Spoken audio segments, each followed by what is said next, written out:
ગુજરાતનું એકમાત્ર મંદિર જ્યાં જમણી સૂંઢ સાથે બિરાજમાન છે વિઘ્નહર્તા.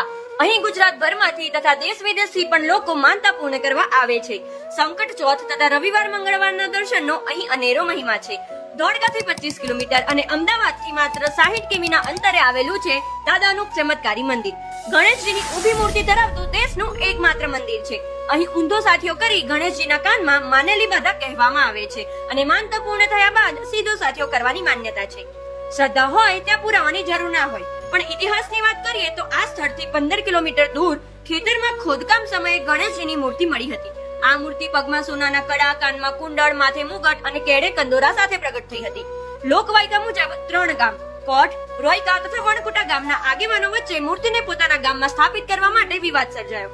ત્યારબાદ નક્કી થયું કે મૂર્તિને બળદગાડામાં મૂકીએ અને બળદગાડું જ્યાં ઊભું રહે ત્યાં મંદિરની સ્થાપના કરીશું અને થયો ચમત્કાર. હજુ તો બળદને ગાડા સાથે જોડ્યો પણ ન હતો અને બળદગાડું ચાલીને એક ટેકરા પર આવીને ઊભું રહ્યું અને એના પૈડા પણ ચોંટી ગયા. જે ટેકરાનું નામ આજે ગણપતિપુરા તરીકે અથવા ગણેશપુરા તરીકે ઓળખાય છે.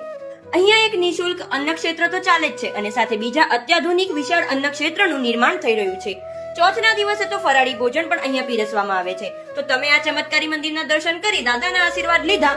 કોમેન્ટ કરીને ખાસ જણાવજો. જય ગજાનન, ગણપતિ બાપ્પા મોરયા.